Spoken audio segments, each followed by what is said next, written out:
which are her notebooks. You'll notice in the title of the talk we use the word sequence.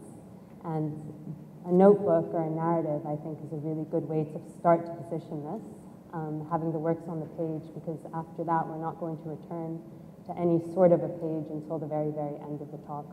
So I think the best way for us to begin is for me to show you a few of these slides and for Radhika to introduce us to the origins of her practice, the beginning of the page of each notebook which she brings with her in all of her travels.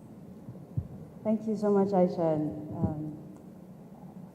The notebooks I started after I finished art school. I didn't have a studio and I was traveling around and I had these books with me that became site-specific works in a sense. And I discovered these pens, which are architect's pens. They're Pantone. They go through the page, so maybe we should do a few sequences. So, and if we go back, so the green on the back of, the green that comes through is the same green that's on the back. So it became somehow a continuous narrative and a dense object which has pages which have two sides, which led very much to how I think about my making process. So things usually do have two sides. They flip, they turn, or even their meaning, whether it's drawing, painting, sculpture, it keeps shifting like a page turning. And one of my favorite things actually about your notebooks, in addition to the pens, is you'll notice the stitching. So Radhika has a range of practices, whether it's to do with pen or painting or actually using thread, which is something I think we'll speak about. So in this series, one page going into another, it's also the stitching that unfolds on one page to the next to create a new image. And then they get returned to, so this is not image making or painting, this is a process. So I can come back to the first page. It could be the last thing I do in a book. So there's a way of returning and rethinking and restructuring and tailoring of work that happens throughout its process.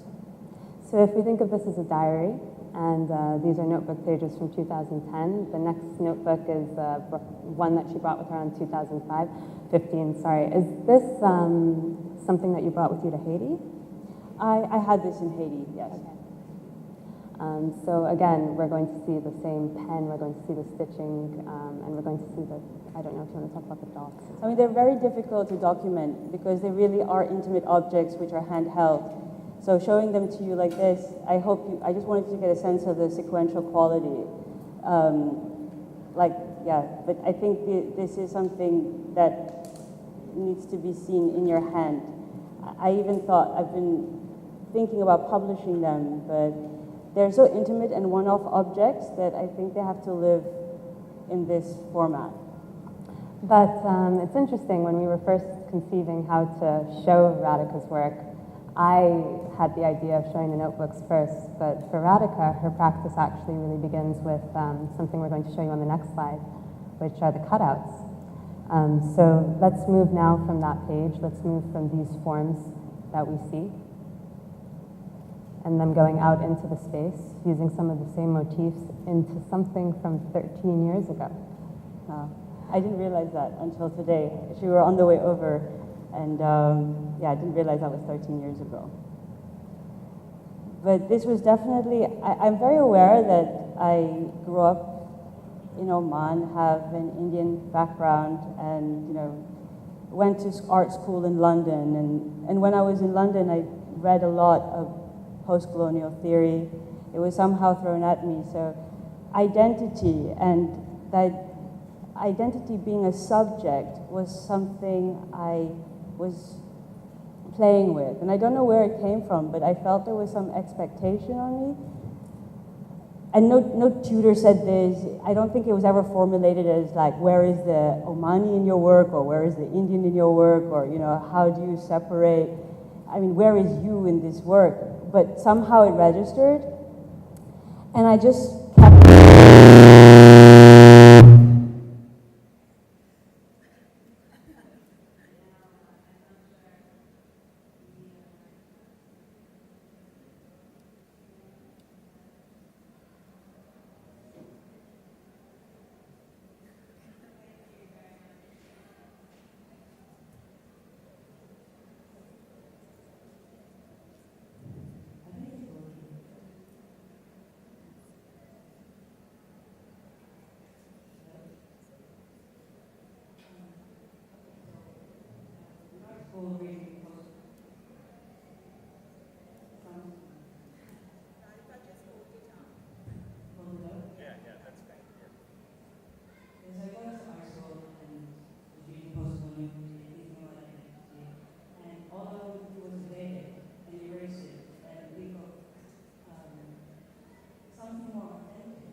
So this is like a sequence of books. So these are a few cutouts, shifters together, front and back, positioned in the same place but alongside different works. So, and they have names like stand up, sitting, squatting, left leg up, right leg up. So when I thought, if I'm not going to speak about where I'm from, which of course you can, it's there in the word. So I went to process. I went to dance. I started looking at and thinking about gesture as an object, a found object that could be picked up and put down. So that's where these shapes come from. They come from descriptions of the body and movement. But in a sense, they have that paralysis, perhaps, of wanting to make something authentic, but not knowing exactly how to. So I just kept stripping it bare. But what stayed were these rocks, which are very much from miniature painting. And for me, they're somehow metaphors for time. These rocks, you see them sometimes in miniature painting with a man about to step on a landscape, and then on top of the rock, and then after the rock, and that's supposed to document the journey over a duration of time. So that's something I kept, because it was somehow landscape, part of the earth, part of the context, but kept through itself.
That's interesting for me, that they somehow need each other to stand up and at the same time be painting, sculpture, drawing all at once.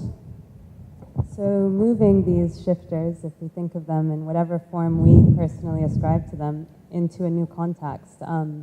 This is an exhibition that was very important in Oman for a range of reasons. Something like this had never been done before.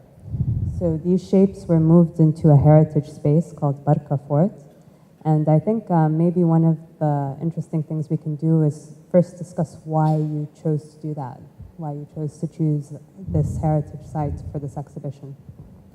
Well, first, it's beautiful, and it's not been used. I mean, we're very lucky in Oman. We have incredible locations, and this one for me was very special because the tower in the middle is octagonal, and it has several different levels. So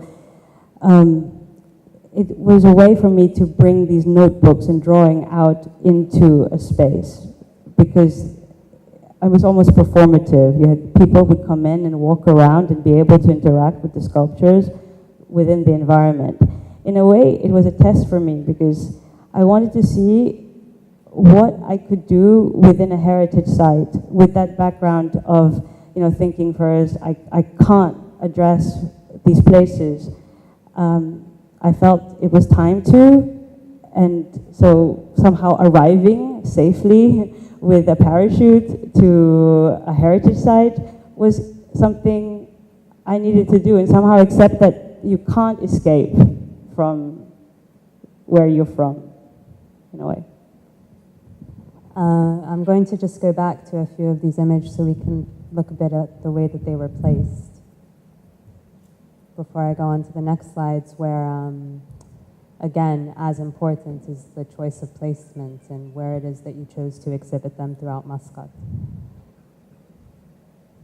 It was great because, this was the first time I made the parachute, and it was somehow funny and absurd for me because I was thinking about, okay, so I want to bring these sculptures into this site, but how are they going to arrive there? And it just felt really obvious that it had to be like a parachute into this open air courtyard. But then I remember you saying at the end of this exhibition, you were starting to also feel maybe a bit interested in the practice of the parachute, and for a moment thought maybe let's focus on that, which brings us to a series which I'm going to show you throughout Oman. Do you want to speak a bit about why you chose the places in the next few slides? Well, we haven't talked yet about safety and security, and safety within identity, safety within, a region, but also, so these locations I chose were mainly towers, fortresses, spaces of safety where perhaps you could land. And so those were my choices. And then it became somehow a peace flag, like a white flag floating in the air.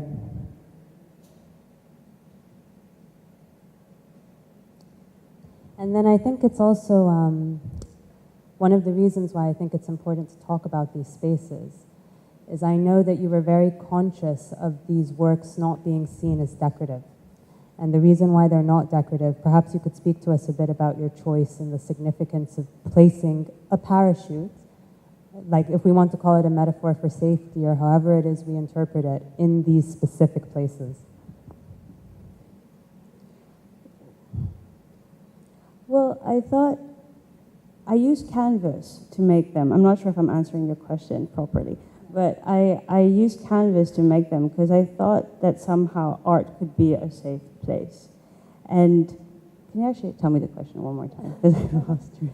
No, I know that you had taken some time to consider what places in Oman what places in Oman you wanted to use to show these works and to go away from it being a decorative intervention, but for it to be a meaningful... I didn't want it to be drapery, that's for sure. Like, it's not a drape over a landscape, even though, in effect, that's how it was positioned there. But they had to highlight places which were charged somehow politically, but also culturally, and reclaim them. I thought a lot about, what are these places now? Are they dead spaces? Are they live spaces? Do we generally paint them and then sell them in the souk and to tourists coming off cruise ships? Like, how can this history just go like that? And so, this is the back of the souk, actually. This is the behind Matra souk, and it used to be a really important part of the trade, but now it's these abandoned sites. And so I was really cautious that I didn't want them to be drapery, but somehow to bring new life into these old spaces, and yeah, so that they would have that charge. And this was, these images were all taken in 1 week, and I went around documenting them. And that was somehow really important, that this somehow charge was happening all at the same time. And I mean, the locations were maybe 6-7 hours apart from each other, but somewhere in my mind, it had to be alive at the same time. Now, the following two images are following a residency which Rádhika did in Greece.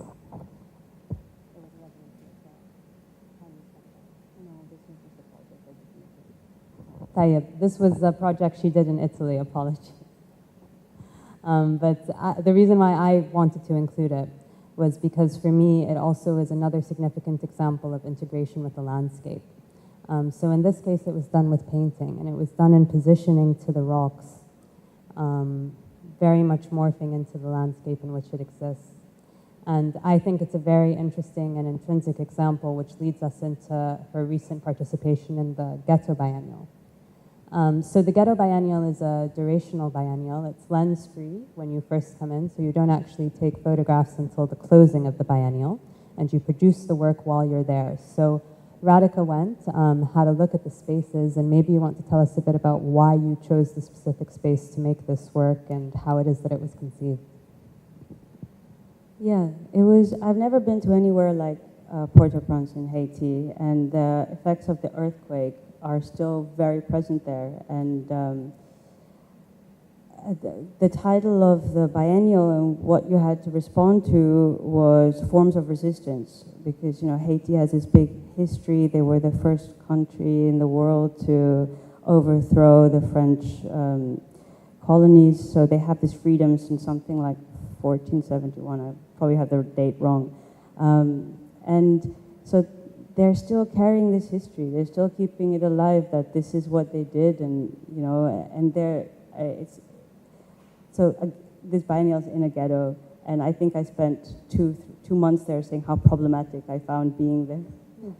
And because, you know, it's a special place. Like, this was a building that came down, so what you're seeing there, the tiles on the floor, is an interior space.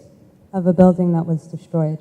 Of a building that was destroyed, and if you go back one, so there's some tents in the back of the image, which it's where the guy lives who used to live in this space, and it's just such an in-between space. And I just did had a kind of emotional, intuitive response to space, and I built these 3 walls, which were very similar to the way the walls are in the background. I didn't want to do something too obstructive. But then there was also this thing about safety and security again, like this is safely standing. And when I got there, I was just very aware of myself going to this place, being a woman from another country, arriving, and you, on the plane reading there, I was sitting next to some guy who was flying in from the UN, and they were thinking about whether their country wanted to stay in there or not, because it's not safe. So I think I got there with this whole idea of like, okay, how am I here? So, because the title of the biennial was also Forms of Resistance, I built these walls. And it was something quite resisting, and it was something for me to somehow put up a boundary, literally. And what was really interesting, and sadly I don't have images of this, this is the first time I was able to make somehow a stage for contemporary dance, because then this was used during the biennial for a lot of performances, because in the open air. Yeah. And I'm forwarding to an image which is a detail here of the shards of. Do you want to discuss? Well, these are security walls. So this is how they make security walls in Port-au-Prince in Haiti, and they're broken bottles and concrete and mortar. So it's interesting, I think, thinking of this in terms of the previous projects and the parachutes, safe landings, and using this title here, Safely Landings, the ways in which safety is shifting. Like here, walls of someone's house that was destroyed, and looking at these. And it's crazy how these walls were made. Like, we made them, and they basically just go, they have these wires that go about this much into the ground. So they're not safe at all. But it was, yeah. And then immediately after that, you were invited to participate in, these are the floors, by the way, the tiles of the previous house, in the Marrakesh Biennial. So again, it's something where the landscape was incredibly important in your choice of. But this was also, I mean, Reem invited me, and Reem Fada, and she chose it because she knew my work from the castles in Oman, and this site, this Palais al-Badi in Marrakesh, was just so similar that it was somehow perfectly a horizontal shift across the landscape. I don't even know if they are sharing the same lines, but somehow it was necessary to make this shift across. And what I really enjoyed in Marrakesh was having these two different locations, placing the parachute high and then placing it low. And in that way, thinking about drawing in space. What I even love more about the parachute are these chords that come out of it, because it's somehow drawing that happens in space.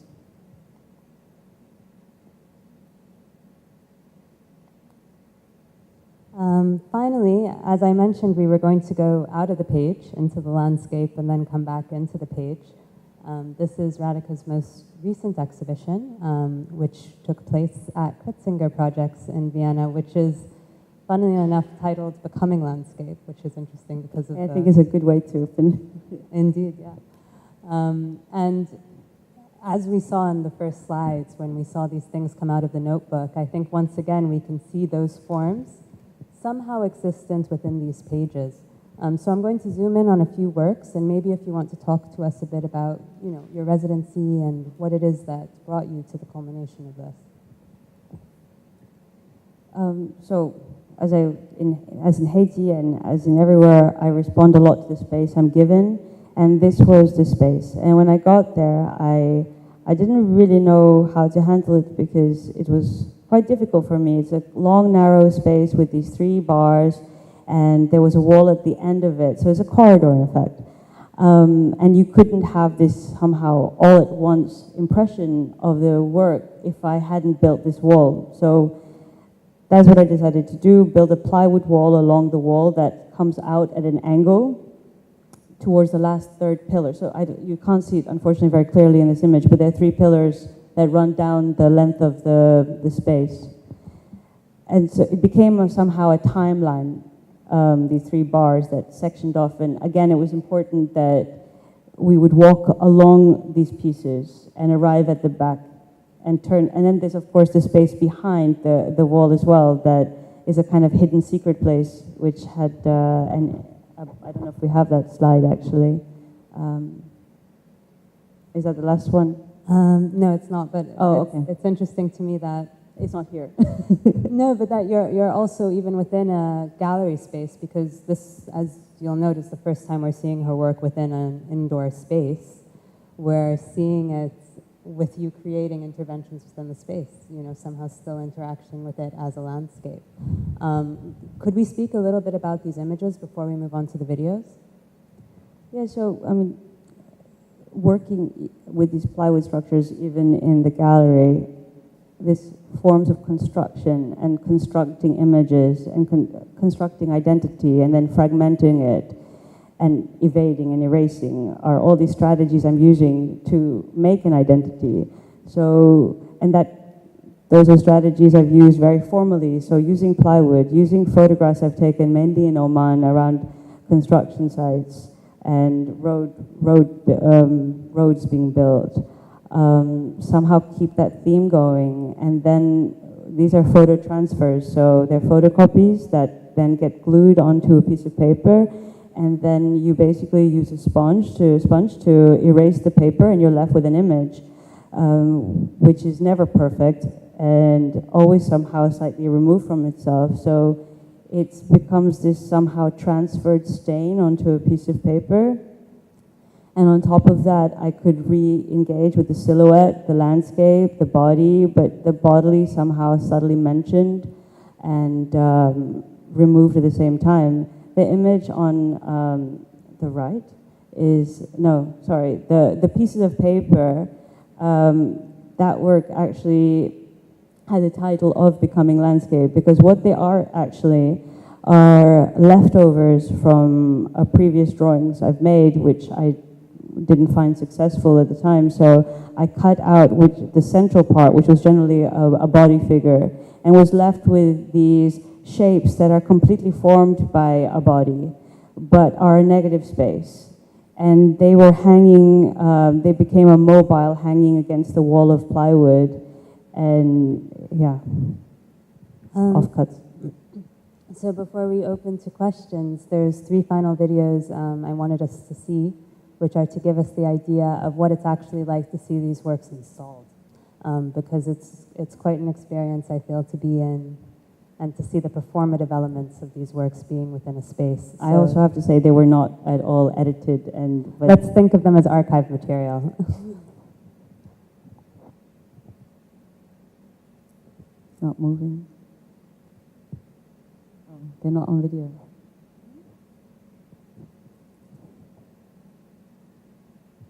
Can we play the video? But I think we can even open to questions. Oh, Okay. خلاص. no video.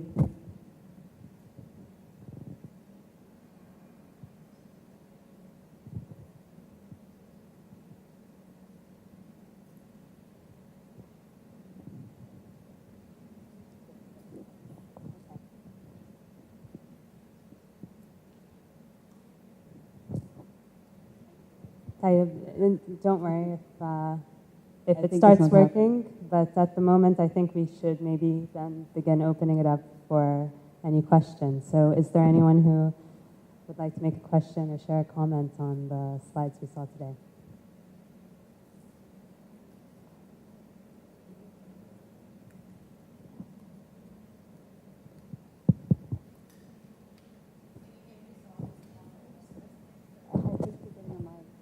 I think you're getting a mic. Hello, can you hear me? Thank you so much for your talk. It was lovely to kind of get an insight of your work. It's absolutely beautiful, and Aisha, you did an excellent job at carrying it through. Hello, can you hear me now? Yeah, that's right. Okay. I should talk by mic as well. I just put it close to my mouth. Your work ranges in scale from being, I'm assuming, A6 or A5 size of your notebooks, all the way to kind of dominating bits of architecture. So my question would be, what do you feel most comfortable with in terms of scale? I think it's always a response to the place. So, you know, with it really depends on the moment. I mean, the notebooks for me are the most somehow the easiest in a way, and also because they take the longest. So I don't know if that's answering your question, but I'm maybe most comfortable with them because I live with each book for about a year, sometimes more, depending on what else is going on. So they become more extensions of me, but yeah, thank you.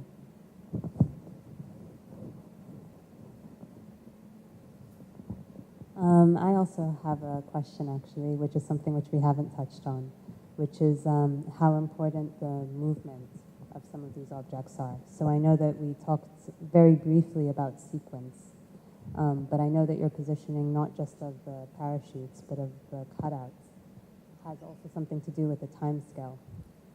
Well, duration is a big part of the work. I mean, I spoke that, you know, the books take a year, and it's definitely about time, the parachute moving in space, a book turning pages, and the sequence of images. But yeah, and movement also, not just the movement of the object, but the positions of the body, the standing, sitting.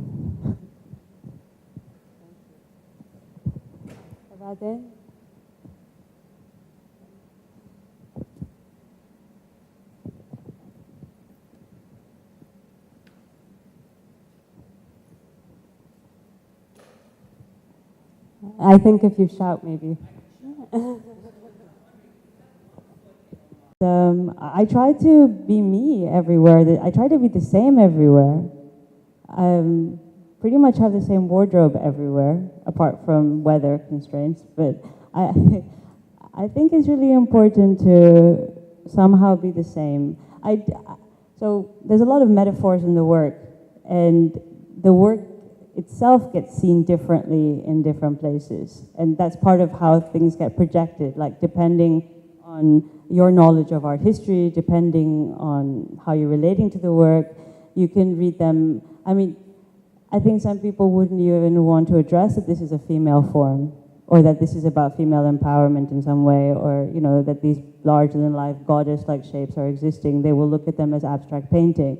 So, I really enjoy that flexibility, and I very intentionally play with it. Like, it's for me, it's really important that there's a kind of kaleidoscopic lens on the work, that it keeps shifting, and it again goes back to this idea of when it's one thing, it's not the other. Like it stays constant with that subject while it's in that subject, and then when it shifts, it's no longer what it was, and then it's something else. But it's really important that it keeps moving. Yeah. Thank you. Thank you. Thank you so much. Are there any other questions that we have for today? If not, Tana?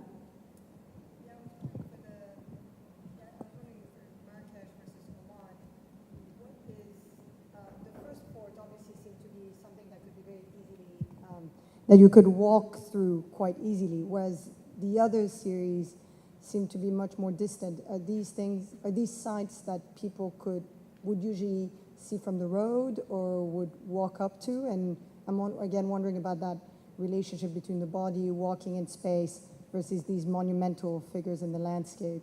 Because the Marrakesh or the first fort in Oman, there seemed to be a direct connection, whereas it was interesting how, again, there was a change in scale with the bigger forts and the bigger landscape.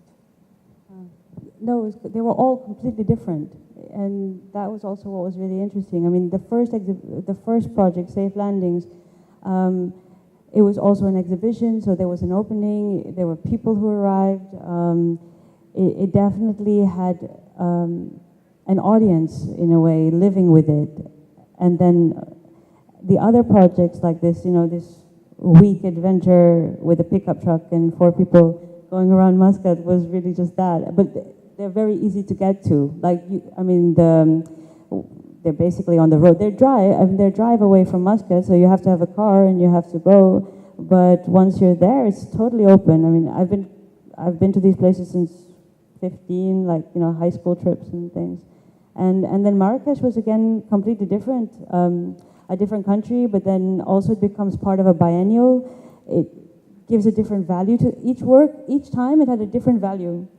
And I don't know now what value it has. Like, I've kind of put it away. It's in a box at the moment.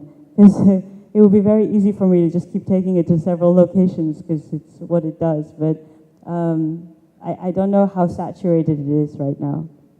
Was it the same parachute? Sorry? You mean the box, the parachute is the one? Yeah, I think it had to like rest for a while. But it was the same one. It's the same one. Yeah, it's should I not have said that? I made a different one every time. No. But I know being in Muscat at that time, when that exhibition took place, there was really nothing like it. And for me, something which has been really interesting is really just seeing the way in which your work has shifted, not just in the elements of how the sculptural forms have evolved, but also how it is that the element of safety or the idea of security has changed, you know, in these different localities.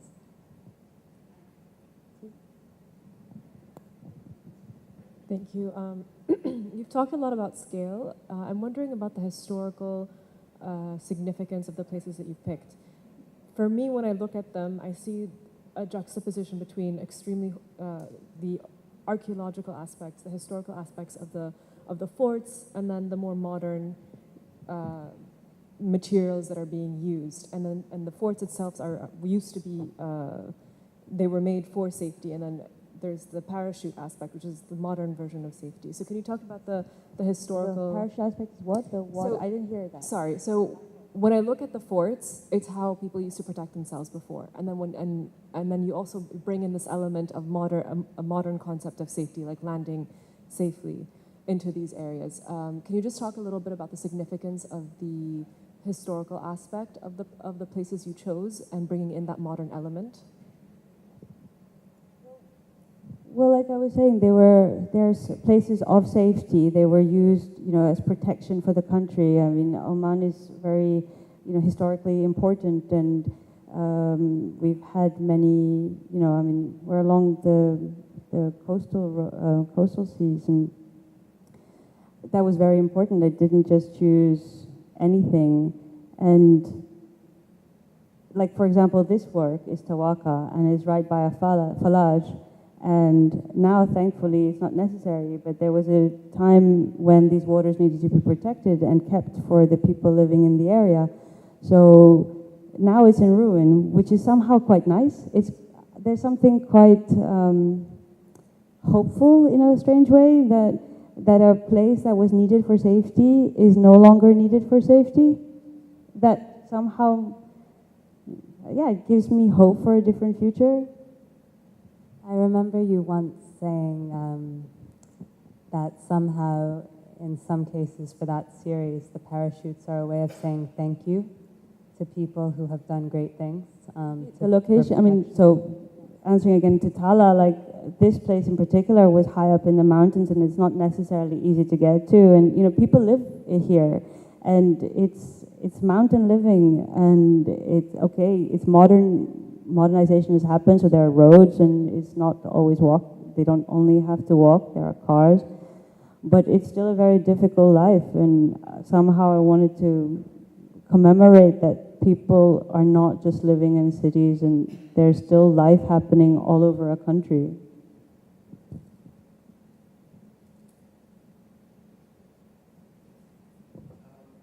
I'm wondering, what is the process of placing these parachutes in the space? Did you drop them like a parachute to come No, down? it's really like a B-movie. Like we went up inside the castle, and there's usually like a very bad ladder involved, which is never tall enough. So it's I don't know why that happens, because obviously it's very spontaneous, and I didn't measure anything before I went there. So yeah, I arrived with a few friends, and my mother came with me too, and we somehow, so we went inside the castle, put up the parachute, and on one of the other ones, it's all outdoors, so we draped it from behind, and it was a lot of comedy involved. Which then gets very serious, because then it's like a parachute on a castle. We have just a couple more minutes. I think we have time for one more question, if anyone has.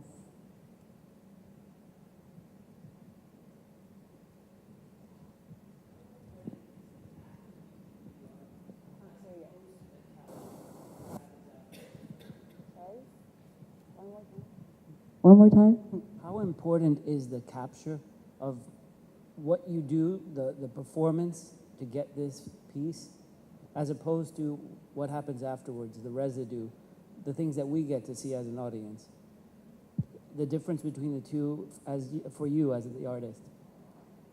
I wanted to document it because I wanted to have a memory of it, and but for me, definitely the whole process is the most, I love process. That's what my practice is mainly about. So, but I just felt it would be such a shame if I didn't have an image of it. We wouldn't be able to talk about it here now. And it's a question between land art and the photo of land art, like which one's more relevant, which one's more important. And after all this time, somehow the photograph has a completely different meaning to the event.